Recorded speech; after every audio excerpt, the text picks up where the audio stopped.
Now, also, one of the questions we asked, and you mentioned when I was saying, like, when I was asking you to read in 1 minute what normally takes 4 minutes, and I said even if you go backwards, you could do that. Like some people, it could actually, some of our students actually start reading actually backwards, where you'll go forward one line and then read the second line backwards. But here's the thing. In order to be able to do it, and when our students report doing it, they have to do it at higher speeds. Okay, and that just may sound a little bit weird here. So if this resonates with you, then just take it. If it doesn't, then this is absolutely not important. But if you notice yourself reading something forward, and then when you're taking your finger going back, and you found yourself actually taking in that line going backwards, at higher speeds, we've had our students report that they actually can actually comprehend reading backwards if the speed is high enough and fast enough, because then they're getting like one snapshot of that entire line, if you will. It's kind of like a computer printer, those old ones who go forward, back, forward, back, forward, back. And that would be the equivalent of actually how people read. But again, you have to do it at higher speeds because your brain can decode the words in the different orientations, just like some languages read left to right, others read right to left. It could do that, but it requires the speed. Okay, so it requires the speed because again, it's like taking one camera shot of the line, and then your brain can kind of process it. Similar to when you look at a painting, you don't look at like left to right or right to left. You kind of take the whole thing in, and that's what the speed allows you to do. So it's much easier to do it faster than slower. So that's just to the comments, because I know one person had listed that they're just actually reading something backwards, and if is that actually possible, and it absolutely is. So what I want to do is really focus on comprehension now. Okay, so that drill that we just did together is something you should be doing each day, and it only takes 11 minutes. Okay, 11 minutes because it takes 4 minutes, then 3 minutes, then 2 minutes, then 1 minute, which equals 10 minutes, and then I ask you to read for another minute to figure out what your new base rate is, and that's really what you're tracking every single day. And so 11 minutes out of your day to be able to do that over the course of this program, and especially to ingrain a new habit, takes about 21 to 30 days according to the law of 21. And that's what I encourage people to do. Practice every single day for those 11 minutes, and then after that, just continue to read. Sometimes people want to add another 5 or 10 minutes to it, and then get your full 20 minutes, and then you're pretty much unbelievable, powerful in that area because most people don't read at all. So this is the power of questions. Now we're talking about comprehension now, because ask and you shall receive. That each question acts like a magnet for your brain, and it kind of your brain, different parts of your brain is really focused on getting an answer because it starts pulling information in, and it really needs that closure. Right? If you ask questions, this is one of the first things we do. We have a student program called a Quick Student, and it was a program we did all over different universities and high schools, and it's basically teaching these skills on how to speed read, how to improve how to quick. So it's basically quick reading, quick recall, and quick study all in one. And it's an amazing program. But one of the things we talk about is the power of closure. That your brain needs to ask these questions, and it needs closure to be able to answer them. And when you're taking standardized tests or any kind of test, I always recommend people read the questions at the end first, and then read the actual material. Most people when they take standardized tests, they'll just start reading and then see what questions people ask at the end, which are like, wow, I didn't know that's what they were looking for. But why not ask the questions first? And then when you have the questions, look at that first, and then you actually read. Then it's like, oh, there's an answer. Oh, there's an answer. Oh, there's an answer. So again, there's just if you have no questions, then you have no answers, and that's the big challenge, because questions really are the answer. And so that's what we're doing for comprehension. So when we're talking about comprehension, the first thing you need to do to be able to have better reading comprehension is you need to read, because it's really hard to comprehend something you don't read. But the second thing is you need to record, and that's really where we start taking notes, and then I ask you to relate what you're reading to somebody else, because the record and the relate, the recording, you're using your hand to take notes, and to be able to take notes on what you read, it forces you. Imagine that information is going from a book through your eyes to your brain, right? In order to put it back out through the flow of a pen or pencil or typing on your fingers, you have to do something special with that information. You have to organize it, you have to personalize it, you have to own it in order to be able to put it out. So that's the recording part.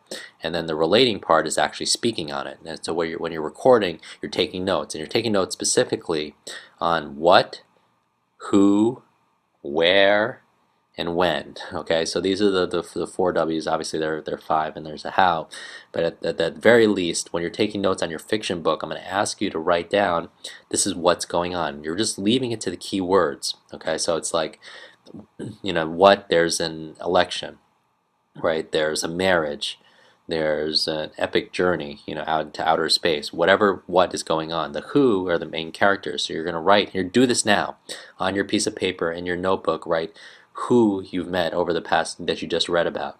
Add the characters. If you don't know their names, then write it's the lawyer, or it's the president, it's the actress, right? So you're just writing the characters out, their names and who they are, because again, you're focusing your mind on what's important here. You're training your brain to really, what does it mean to focus, what does it mean to actually comprehend, and what should I be paying attention to. The where is you're writing the context. So I want you to, underneath on your notes, in just simple words, not whole long sentences, but in key phrases or key ideas, where's your story taking place in your book right now? In what city? In what country? Depending on what book, and what planet are you reading it. Some of you might be reading a science fiction book. Good. So that's the where, and then when is your story taking place? And see, the challenge is, if you don't know the answer for any of these, the opportunity in that challenge is saying, next time you read, you're going to be paying attention to it, because you've set your brain looking for those answers. Okay, because it needs that closure. So you start looking for clues, like for example for the when, and if you can't come up with the answer, next time you're reading, you're going to be thinking about the language, you're going to think about who's in office, you're going to be thinking about the technology, what kind of cars people are driving, to give you a clue of what that when is, because you become a real detective, as you're reading this information. Okay, so that's the recording part. The relating part is, I'm going to ask you right now, I'm going to ask you to talk about what you just read. So I want you to talk to a partner, or talk to me right now for a few minutes, and tell me about what you just read. Okay, so start from the beginning of the book if you need to, or just talk about the 4 minutes that you just read. Talk about it fully. Here's the key. I want you to talk and keep on talking until you're done, okay? Until I say stop. Okay, so tell me about it. Begin now. Talk right into your computer. It's totally normal. Tell me about your book.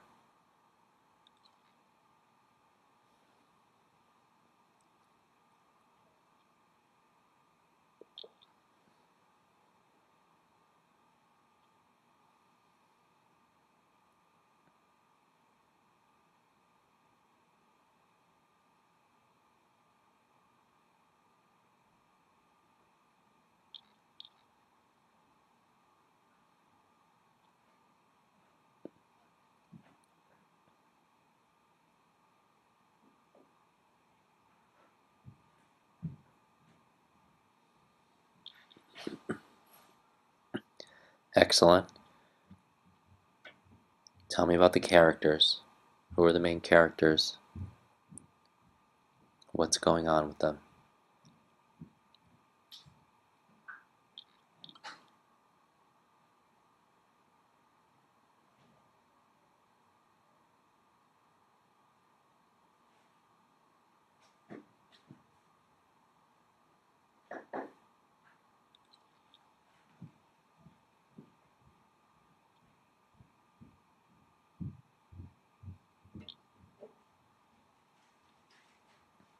Tell me more.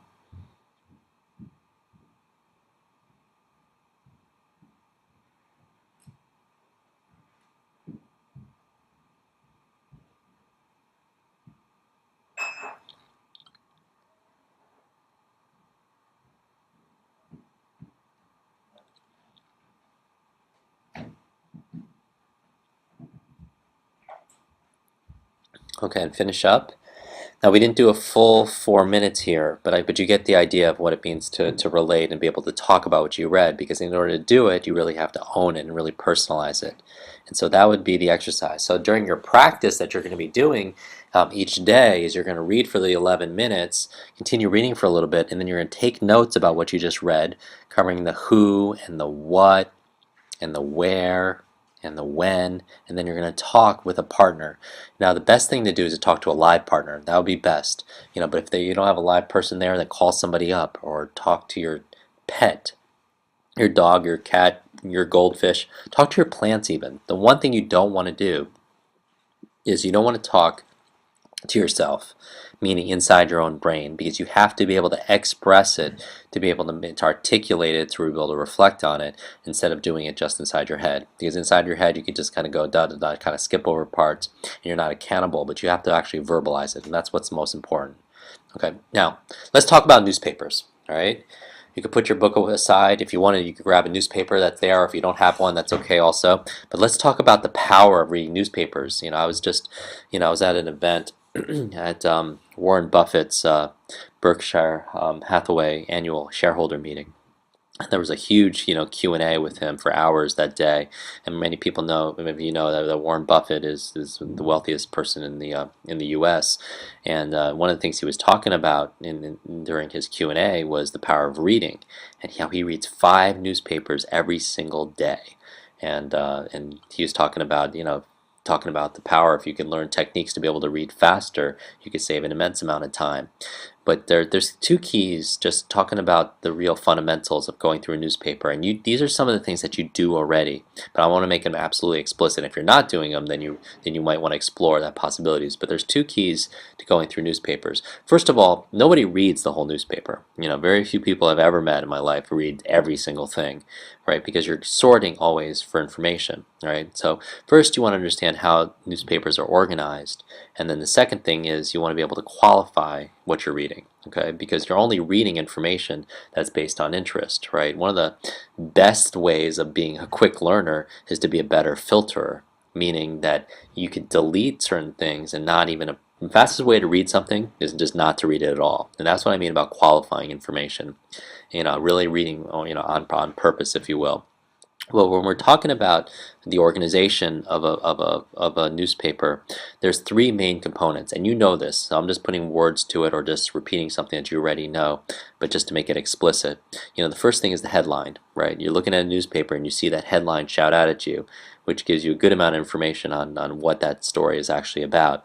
Then you have the lead. The lead is usually what they call the first paragraph of the newspaper, and it really covers the 5 W's, giving you the whole summary of the story. And then the third thing that you want to understand is the structure, and the structure of actually how the paper is actually set up, both at a macro level, meaning how the whole paper itself is organized in sections and such, and then also how the actual article is structured. Okay, and one of the popular ways of going through and is, if you want to go and reverse engineer how an article is written, is to read it, is you actually want to look at how actually they teach you to write it. And one of the ways in journalist school, they talk about the inverted triangle.